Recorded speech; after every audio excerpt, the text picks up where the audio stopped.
السلام علیکم ورحمۃ اللہ وبرکاتہ۔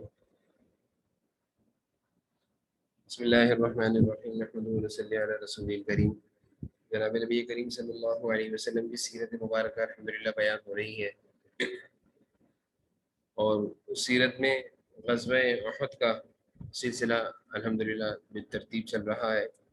گزشتہ دو کلاسوں میں غزوہ احد کے جو اہم واقعات تھے وہ بیان کیے گئے تھے۔ غزوہ احد کن لوگوں کی مشاورت سے اور کن لوگوں کی کوشش سے، اور کیا مقصد تھا غزوہ احد کا، اور کتنے لشکر کفار کی تعداد، اور کس راستے سے وہ مدینہ پر چڑھائی کرنے کے ارادے سے پہنچتے ہیں، اور کیا ان کے عزائم تھے اور خفیہ طور پر تیاری تھی۔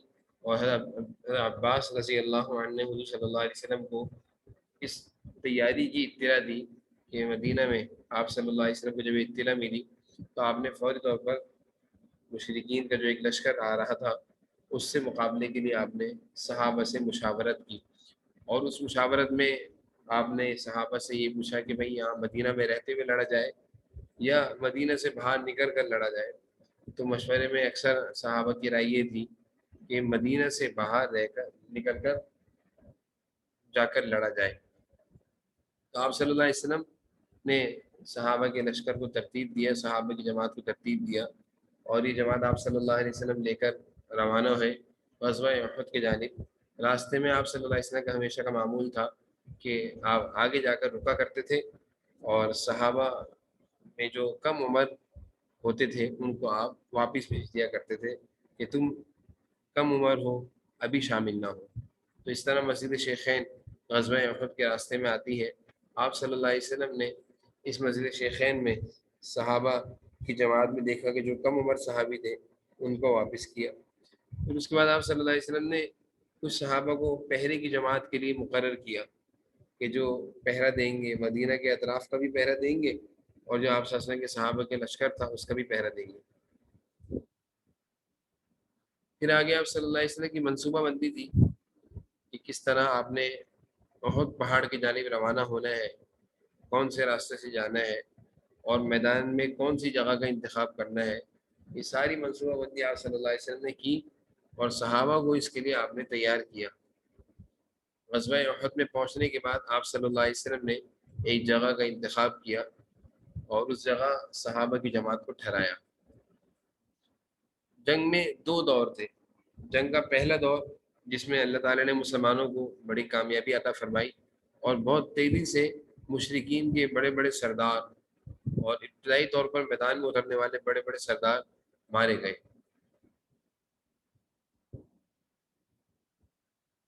اور شروع ہی میں اللہ تعالیٰ نے مسلمانوں کو کامیابی اور فتح دکھائی، اور مسلمان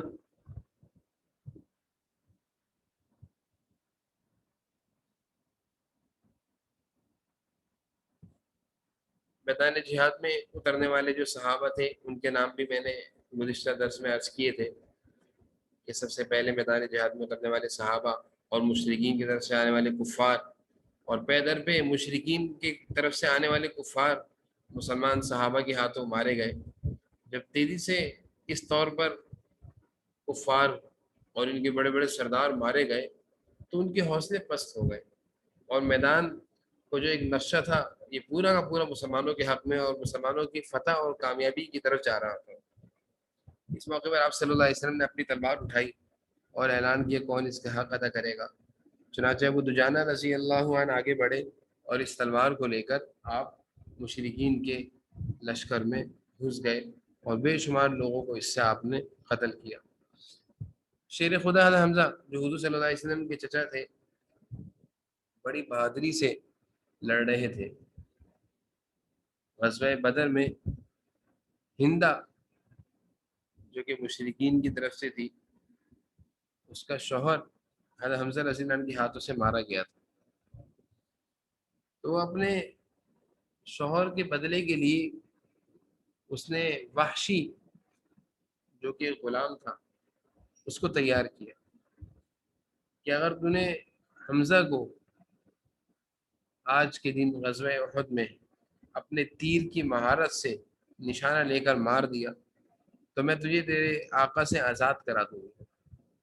چنانچہ وحشی وہ کہتے ہیں کہ نہ میرا کوئی لڑنے کا ارادہ تھا، نہ میں لڑنے کے ارادے سے آیا تھا، میرا تو بس ایک ہی ہدف تھا کہ حمزہ جو کہ صحابہ میں حضور صلی اللہ علیہ وسلم کے چچا، ان کو نشانہ لینا تھا اور ان کو مار کر میں نے اپنی آزادی لینی تھی۔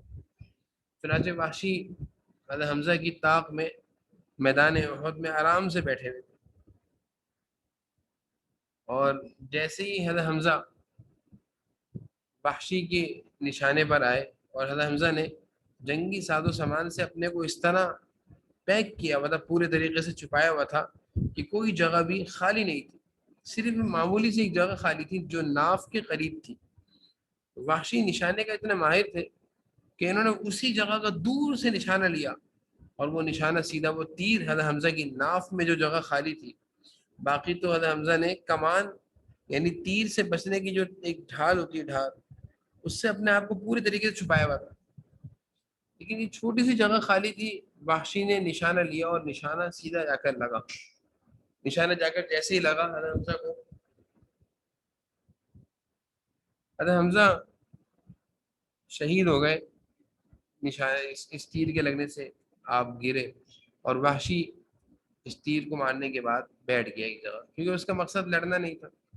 حضرت حمزہ کی شہادت ہوئی تو اس سے مسلمانوں کے کافی حوصلے پست ہوئے، اور صحابہ کی جماعت پر ایک غم اور ایک دکھ کی فضا آ گئی کہ ایک مسلمانوں میں حضرت حمزہ جو کہ بڑے بہادری سے لڑنے والے تھے، ان کی شہادت۔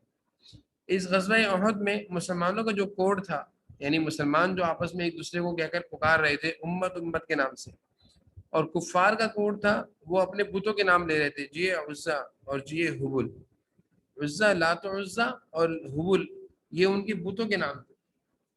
تو مشرکین کی جماعت میں جو نعرے بلند ہو رہے تھے وہ عزا اور حبل کے نام نعرے بلند ہو رہے تھے۔ یہ غزوہ احد کی تصویر ہے، اس میں آپ کو دکھ رہا ہوگا ایک چھوٹا پہاڑ، چھوٹی پہاڑی، اس چھوٹی پہاڑی پر حضور صلی اللہ علیہ وسلم نے صحابہ کی ایک جماعت کو مقرر کیا تھا جو کہ 50 افراد پر مشتمل آپ نے ایک جماعت کو مقرر کیا، اور ان کا امیر بنایا تھا حضرت عبداللہ بن جبیر رضی اللہ عنہ۔ یہ چوٹی احد کے پیچھے کی جانب تھی۔ آپ نے صحابہ کو یہ حکم دیا تھا کہ اس جگہ کو چھوڑنا نہیں ہے، یہاں پہ جمے رہنا ہے۔ جب صحابہ نے دیکھا کہ میدان میں جب پے در پہ بڑے بڑے کافروں کے سردار مارے گئے اور کافر ادھر ادھر بھاگ رہے ہیں اپنی جان چھڑانے کے لیے، جان بچانے کے لیے، تو اس چوٹی پر جس جماعت کو آپ صلی اللہ علیہ وسلم نے تشکیل دیا تھا، اس جماعت کے لوگوں میں سے کچھ لوگوں نے کہا بھائی اب تو میدان کا جو میدان جہاد کا جو نقشہ ہے وہ تو مسلمانوں کے حق میں کامیابی پر جا رہا ہے، اور کفار تو میدان جہاد چھوڑ کے بھاگ گئے ہیں، تو اب یہاں پہ کھڑا ہونے کا کوئی فائدہ نہیں ہے، جنگ تو تقریباً ختم ہو گئی ہے، میدان سے وہ بھاگ چکے ہیں۔ لیکن عبداللہ بن جبیر رضی اللہ عنہ نے ان کو سمجھایا کہ حضور صلی اللہ علیہ وسلم نے فرمایا تھا کہ بھائی جب تک کہ میں نہ کہوں اس وقت تک اس جگہ کو چھوڑنا نہیں ہے۔ باہر حضرت عبداللہ بن جبیر 10 ساتھیوں کے ساتھ وہیں رہے، باقی 40 ساتھی ان کے چلے گئے کہ ہم نیچے اتر رہے ہیں۔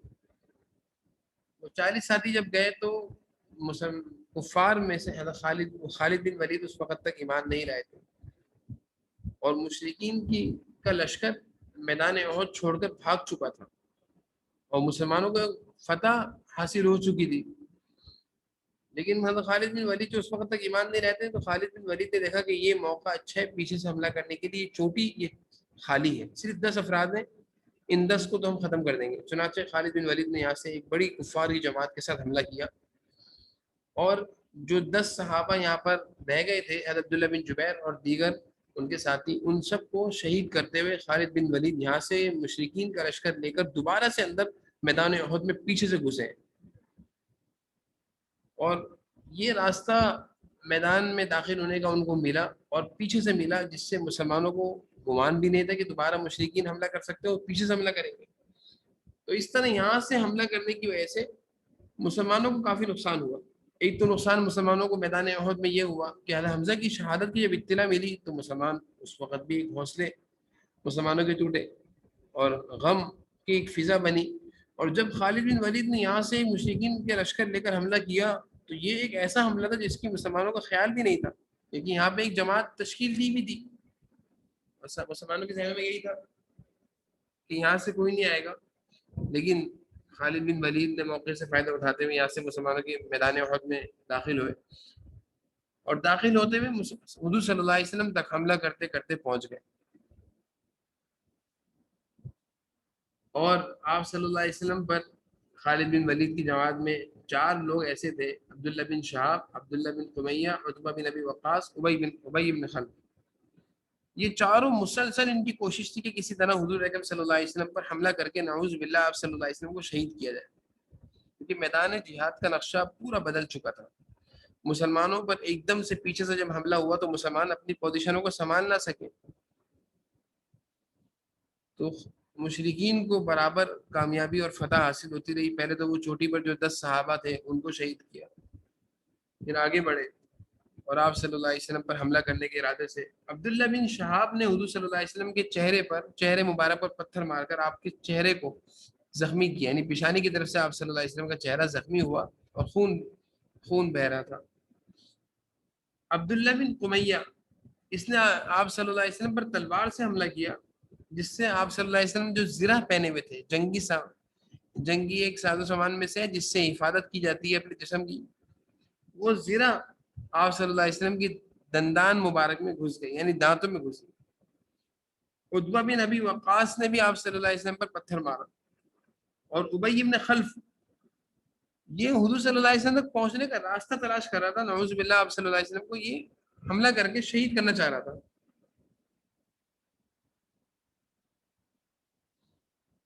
چنانچہ اس نے برابر آپ صلی اللہ علیہ وسلم تک پہنچنے کی کوشش کری, لیکن صحابہ اس کو راستہ نہیں دے رہے تھے. تو آپ صلی اللہ علیہ وسلم نے جب دیکھا کہ ابی بن خلف بہت کوشش کر رہا تھا, آپ نے صحابہ سے کہا اس کو آنے دو, اور آپ صلی اللہ علیہ وسلم نے ایک نیزہ اٹھایا اور نشانہ لے کر اس کو مارا. نیزہ اٹھایا اور یوں نشانہ لے کر اس کی طرف پھینکا, جو نیزہ اس کی گردن سے لگتا ہوا نکل گیا, یعنی اس کی گلے میں گھسا نہیں بلکہ گردن کو ہلکا سا لگتا ہوا نکل گیا, جس سے یہ تھوڑا سا زخمی ہو گیا. لیکن اس نیزے کے لگنے سے ابی ابن خلف اتنا چیخ رہا تھا, ایسے زور سے چیخ رہا تھا جیسے کسی نے اس کی تلواریں چلائی ہوئی اس پر. تو اس کے ساتھیوں نے اس سے پوچھا کہ ایک نیزہ ہلکا سا لگا, اتنا گھبرا رہا ہے, اتنا چیخ رہے ہیں. تو ابی ابن خلف کہنے لگا تمہیں معلوم نہیں ہے کہ یہ محمد صلی اللہ علیہ وسلم کی مار ہے, یعنی ان کے ہاتھ سے پھینکا ہوا نیزہ ہے, اس کی تکلیف کا تو میں بتا نہیں سکتا. بالآخر وہ کچھ آگے جا کر راستے میں ہی مر گیا تھا. یہ میں نے آپ کو بتایا کہ تیر اندازوں کی خوفناک غلطی. اس چھوٹی سی پہاڑی پر جو آپ صلی اللہ علیہ وسلم نے ایک جماعت تشکیل دی تھی, اس جماعت میں سے جو 10 صحابہ کے علاوہ باقی 40 صحابہ اتر گئے تھے یہ سوچ کر کے اب تو میدان خالی ہو گیا ہے, جنگ ختم ہو گئی ہے. اس کے بعد خالد بن ولید نے ایسے حملہ کیا. خالد بن ولید کا حملہ اس میں بتا رہے ہیں کہ اس طور پر یہ پیچھے سے آئے ہیں اور انہوں نے یہاں سے آ کر حملہ کیا ہے, بالکل گھومتے ہوئے میدان احد کے پچھلے راستے سے آ کر انہوں نے حملہ کیا ہے, جہاں سے مسلمانوں کا گمان بھی نہیں تھا. اب یہ جنگ کا دوسرا دور شروع ہو گیا. پہلے دور تو مسلمان یہی سمجھ رہے تھے کہ ہم کامیاب ہو گئے ہیں, لیکن خالد بن ولید کی یہ جنگی ہوشیاری تھی کہ پیچھے سے حملہ کیا اور دوبارہ سے جنگ شروع ہو گئی. اب جب جنگ دوبارہ سے شروع ہوئی ہے تو مسلمان بھی منتشر ہو گئے. ایک دم سے جب حملہ ہوا تو مسلمان تو سوچ بھی نہیں سکتے تھے. اب مسلمانوں میں انتشار آ گیا, کوئی ادھر کچھ ادھر. اور اسی دوران حضرت مصعب بن عمیر ان کو نیزہ لگا اور یہ نیزے لگنے سے شہید ہو گئے. اور مصعب بن عمیر حضور صلی اللہ علیہ وسلم کے بہت زیادہ مشابہ تھے, یعنی ان کی شکل و صورت آپ صلی اللہ علیہ وسلم سے بہت زیادہ مشابہت رکھتی تھی. جب یہ شہید ہوئے تو مسلمانوں میں یہ افواہ اڑی صحابہ میں کہ نعوذ باللہ حضور صلی اللہ علیہ وسلم شہید ہو گئے۔ اس افواہ کے پھیلنے کے بعد، کیونکہ حضور صلی اللہ علیہ وسلم کی شکل و صورت سے یہ بہت مشابہت رکھتے تھے، مسلمانوں میں جب یہ افواہ اڑی تو مسلمانوں کے صحابہ کے حوصلے ٹوٹ گئے کہ جب آپ صلی اللہ علیہ وسلم دنیا میں نہیں ہے اب کیا؟ تو پھر تین جماعتیں بن گئی صحابہ میں۔ ایک جماعت تو وہ تھی جو مایوس اور نا امید ہو کر مدینہ کی طرف واپس جا رہی تھی کہ اب کیا لڑنا، اب کیا میدان میں رہنا، حضور صلی اللہ علیہ وسلم ہی شہید ہو گئے۔ اور دوسری جماعت وہ تھی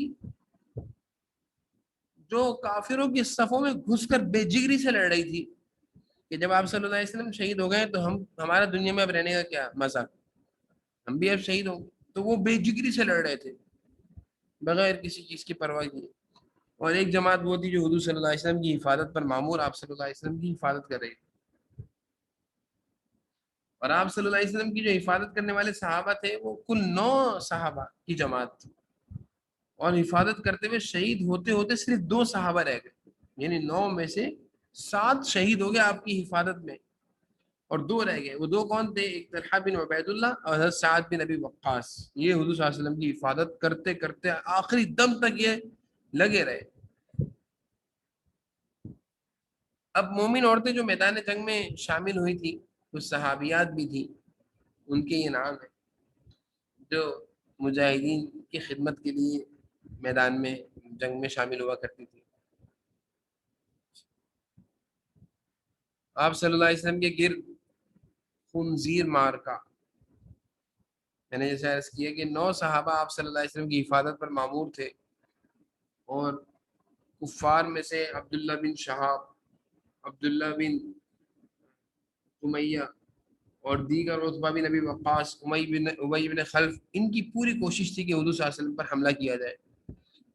تو آپ صلی اللہ علیہ وسلم کی حفاظت پر معمور 9 صحابہ جو بڑی بے جگری سے لڑ رہے تھے،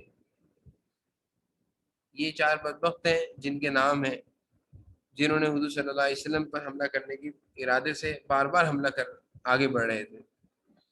حضرت مصعب بن عمیر کی شہادت کا بھی میں نے آپ کو بتایا کہ ان کی شہادت کے بعد مسلمانوں میں افواہ اڑ گئی حضور صلی اللہ علیہ وسلم کی شہادت کی، اور اس افواہ کے اڑنے کے بعد مسلمانوں میں انتشار ہو گیا اور 3 جماعتیں بن گئیں۔ اور آپ صلی اللہ علیہ وسلم کے ساتھ ایک جماعت جو 9 صحابہ پر معمول 9 صحابہ تھے وہ آپ کی حفاظت پر رہے، اور ایک جماعت مشرکین سے لڑتے ہوئے بڑی بے جگری سے لڑ رہے تھے۔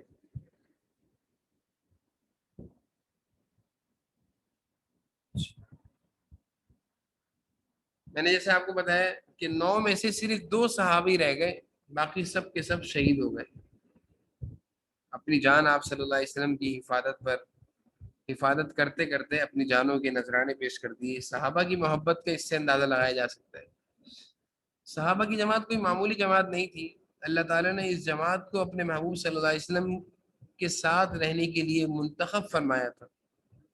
عبداللہ بن مسعود رضی اللہ عنہ کی ایک روایت بھی ہے کہ اللہ تعالیٰ نے سارے انسانوں پر نظر ڈالی، سارے انسانوں میں، سارے اللہ تعالیٰ کی پیدا کردہ مخلوق جو شروع سے لے کر آخر تک اللہ نے پیدا کرنا تھا، اس مخلوق میں جو سب سے اچھے اور دل کے صاف اور اپنی جانوں کی پرواہ کیے بغیر حضور صلی اللہ علیہ وسلم کی حفاظت کرنے والے، ان کو چنا اور ان کو حضور صلی اللہ علیہ وسلم کی شرف صحبت کے لیے منتخب فرمایا، اور وہ جماعت صحابہ کی جماعت کے نام سے مشہور ہوئی۔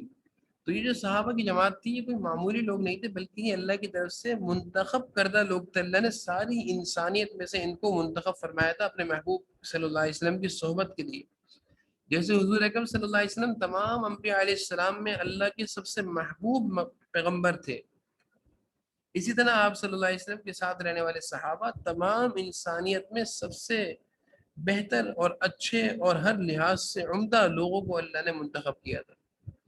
اور اس سے اندازہ لگایا جا سکتا ہے کہ اپنی جانوں کی پرواہ کیے بغیر، یعنی 9 صحابہ حضور صلی اللہ علیہ وسلم کی حفاظت پر معمور ہیں اور اپنی جانیں دے رہے ہیں، اور آپ صلی اللہ علیہ وسلم کی حفاظت سے نہیں ہٹ رہے۔ آخر میں طلحہ بن عبید اللہ اور سعد بن ابی وقاص رہ گئے، بڑی بے جگری سے اور بڑی بہادری سے یہ دونوں آپ صلی اللہ علیہ وسلم کی حفاظت پر معمور تھے اور لڑ رہے تھے۔ حضرت طلحہ بن عبید اللہ یہ آپ صلی اللہ علیہ وسلم کی طرف جو مشرکین کی طرف سے تیر آتے تھے اس کو روکا کرتے تھے. عجیب ان کی داستان ہے غزوہ احد کی کہ آپ صلی اللہ علیہ وسلم ایک یعنی مشرکین کا جب حملہ ہوا تو آپ صلی اللہ علیہ وسلم کو ایک گڑھا نما ایک گڈھا سا تھا اس میں آپ صلی اللہ علیہ وسلم تھوڑا سا گر گئے. تو آپ صلی اللہ علیہ وسلم کے سامنے حضرت طلحہ بن عبید اللہ کھڑے ہو گئے. جو تیر آتا اپنے سینے پر کھاتے, اپنے ہاتھ پر کھاتے, اپنے پاؤں پر کھاتے, اس کو روکتے. جیسے گولی کی طرح کوئی تیر آ رہا ہے تو اس کو اس طرح روکتے کہ حضور صلی اللہ علیہ وسلم تک نہ جائے.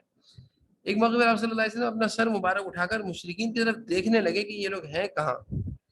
تو طلحہ بن عبید اللہ نے آپ صلی اللہ علیہ وسلم سے درخواست کی کہ اللہ کے رسول آپ اپنا سر مبارک نہ اٹھائے, ایسا نہ ہو کہ کوئی تیر آپ تک پہنچے, آپ نیچے بیٹھے رہیں. یہ تھی محبت صحابہ کی, حضرت طلحہ بن عبید اللہ کی.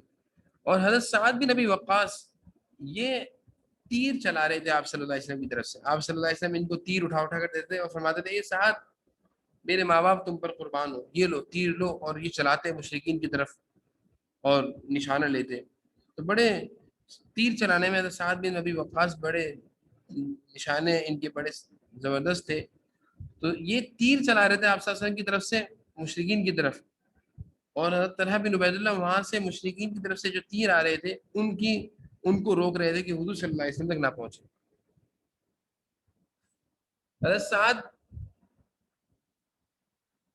کے تیر چلانے پر آپ صلی اللہ علیہ وسلم فرما رہے تھے, یہ سعد تم تیر چلاؤ میرے ماں باپ تم پر قربان ہو. اور حضرت طلحہ کے بارے میں آپ صلی اللہ علیہ وسلم نے ارشاد فرمایا کہ جو کسی شہید کو زمین پر چلتا ہوا دیکھنا چاہے وہ طلحہ بن عبید اللہ کو دیکھ لے.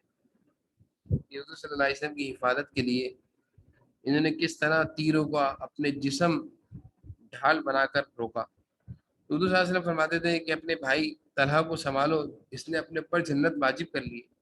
حضور صلی اللہ علیہ وسلم کی حفاظت میں اتنی زبردست قسم کی بہادری سے اپنے آپ کو پیش کرنا, آپ صلی اللہ علیہ وسلم اتنا خوش ہوئے کہ صحابہ سے کہتے تھے اپنے بھائی کو سنبھالو, اس نے تو اپنے پر جنت واجب کر لی.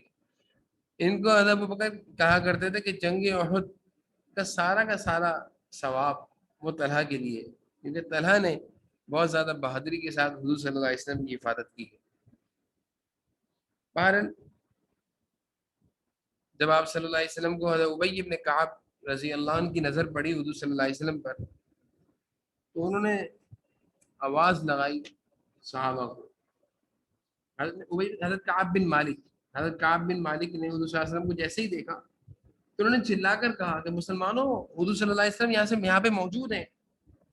تو جیسے ہی حضرت کعب بن مالک رضی اللہ عنہ کی آواز صحابہ کے کانوں تک پہنچی تو سارے صحابہ دوبارہ سے حضور صلی اللہ علیہ وسلم کی گرد جمع ہونے لگ گئے, کیونکہ خالد بن ولید کے حملے کے بعد صحابہ منتشر ہو گئے تھے, اور ایک دم سے حملہ ہونا تو ایک دم اپنے آپ کو سنبھال نہ سکے. تو جب حضرت کعب بن مالک نے حضور صلی اللہ علیہ وسلم, پہلے تو یہ افواہ اڑی کہ حضور صلی اللہ علیہ وسلم شہید ہو گئے, اس سے مسلمانوں کے حوصلے پست ہو گئے تھے. لیکن کعب بن مالک نے جب حضور صلی اللہ علیہ وسلم کو دیکھا کہ آپ تو الحمدللہ موجود ہیں ہمارے درمیان, تو انہوں نے آواز لگائی کہ مسلمانوں حضور صلی اللہ علیہ وسلم یہاں موجود ہیں. سارے صحابہ دوبارہ حضور صلی اللہ علیہ وسلم کے ارد گرد جمع ہونا شروع ہو گئے.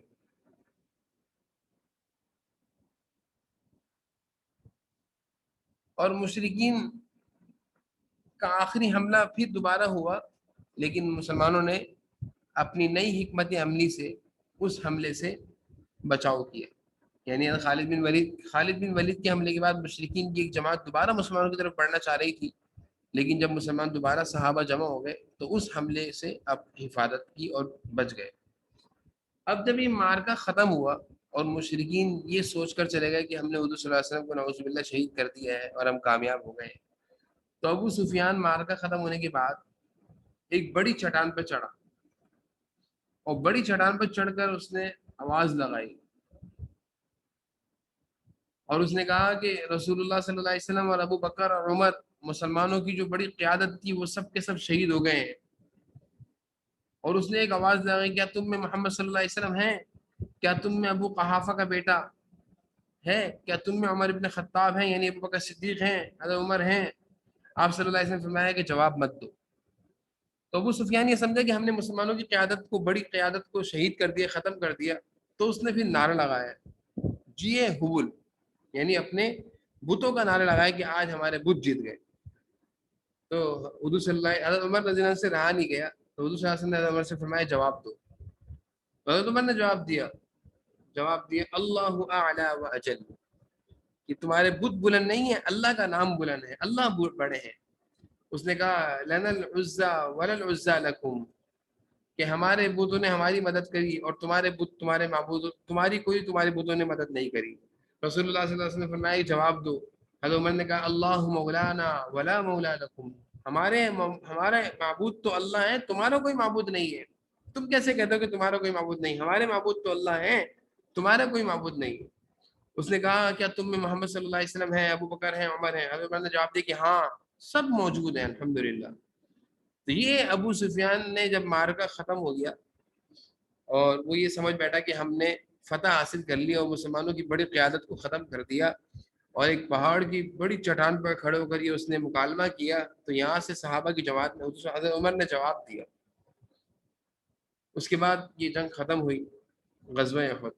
مشرکین یہی سمجھتے رہ گئے کہ ہم نے فتح حاصل کر لی, جبکہ یہ فتح ان کے حق میں نہیں تھی.